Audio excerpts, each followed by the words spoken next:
Hello, my name is William Marquart, and this is my dramatic interpretation submission for the 2022 Washington State Individual Events Tournament. Thank you so much for this opportunity. Private Reeves, your orders. Sir! Honorable discharge. Honorable discharge? I don't like the sound of that, sir. I want to be here till we win the war. Private, you've got no say in the matter. You know why you're being discharged? Well, I know what the form says, sir. It says I have some sort of personality disorder. Some things don't bother me the way they bother other people. Like, well, killing people. It bothers some people, sir. It doesn't bother you?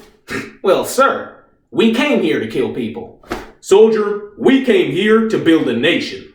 That is our mission.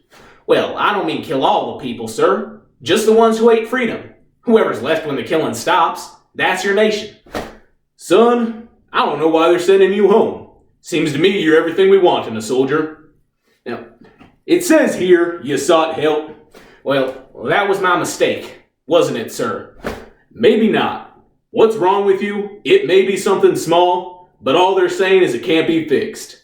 Dismissed, soldier. Political commentator Michael Brooks once said, "Be ruthless with institutions, be kind with people." This is the story of Daniel Reeves, a mentally unwell military grunt on trial for committing a heinous war crime. At the end of my piece, I want to leave you with one question. Where does the accountability fall? Does it fall solely upon the individual who committed the deed, or also upon the institution that put him in a position to do it? 9 Circles by Bill Cain. I meant to say, hand me over to the Iraqis. Let them bury me up to my neck in sand and stone me to death. Televise it. I'll sing God Bless America till I'm dead. Then people will see what I'm made of and who those people are. Tell me, Mr. Reeves, does that work for you? That act? What act? Let them bury me up to my neck in sand and stone me to death. Does that work for you? Because it will not work in your trial. Who are you? An army lawyer? How stupid do you think I am? I'm a good lawyer. I got a man out of Guantanamo. Well, between you and me, I've decided not to worry too much about the trial. Innocent until proven guilty, rat. Mr. Reeves, you were arrested on the 3rd. The next night, July 4th, the President of the United States went on national television to speak about you. He did? About? He said you were a stain on the honorable image of America's fighting men and women. You were the dishonorable exception. Now, there were allegedlys in all the right places, but everyone knew what they meant. They meant you're guilty, Mr. Reeves, of capital crimes. Anybody else talk about me? You're a bit of a disappointment to me, Mr. Reeves. I was expecting someone smarter. Well, I'm smart.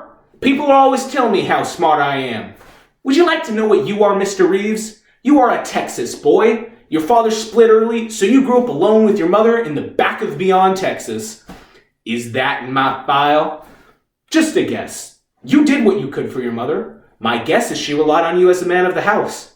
And because you were confident of your manhood at an age when everyone else was still learning to tie their shoes, no one could get to you. Am I right, Mr. Reeves? Didn't anybody teach you not to talk about somebody's mother? Look at you. You are the Army. Well, you know what, Army? You know how I got here? You took me. It was your jail, and you took me.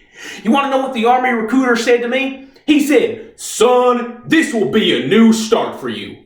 You know how badly I wanted to hear that? I thought maybe they could beat something new into me. I wanted someone to tell me there was no way but their way.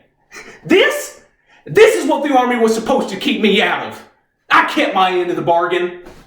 Mr. Reeves, you scared them.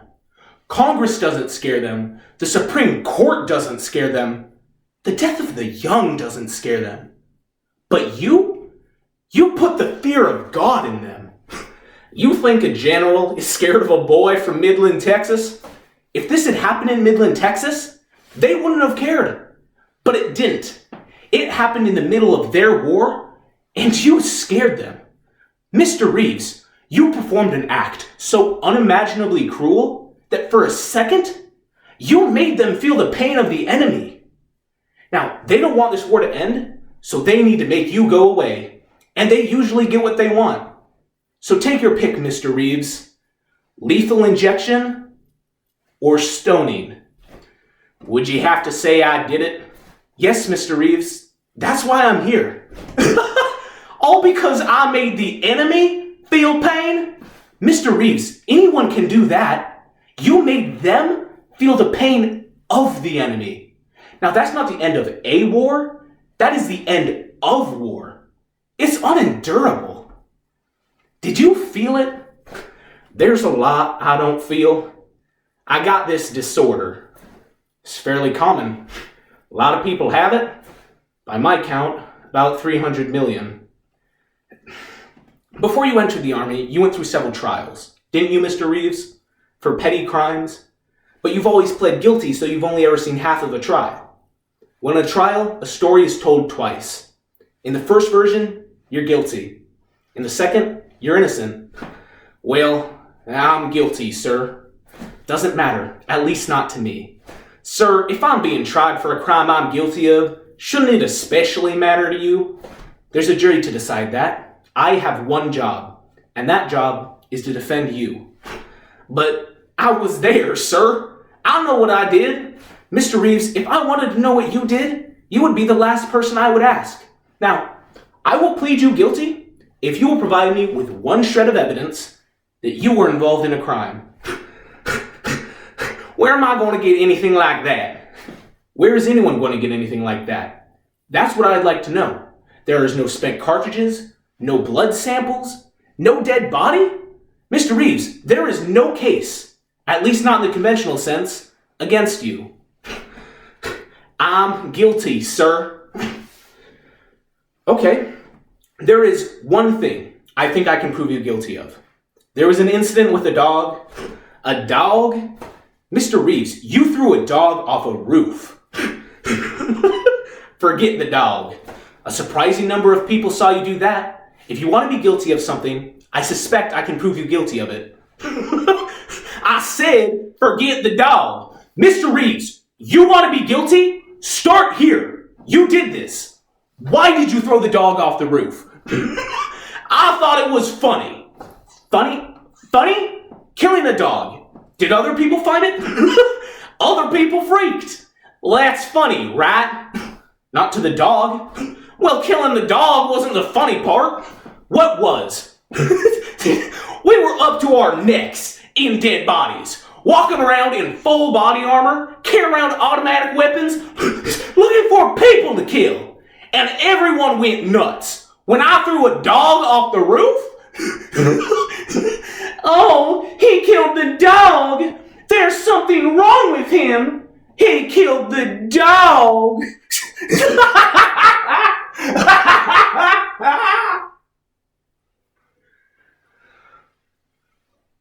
The crime we are discussing only ended in Iraq. It began in a recruiting office in Texas. There, a recruiting officer met a deeply troubled 19-year-old with convictions. He had a personality disorder, and everyone in town knew it.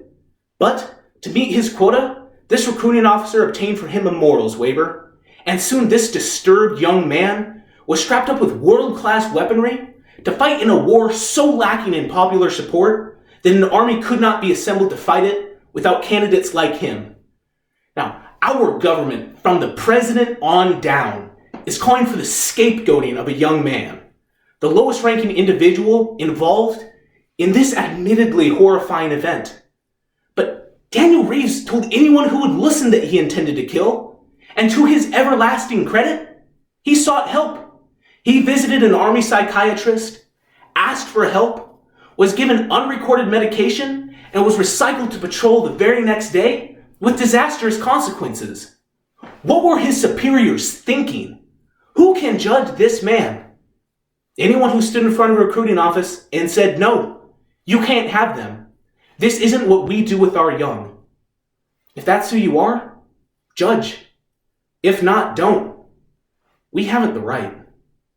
Thank you.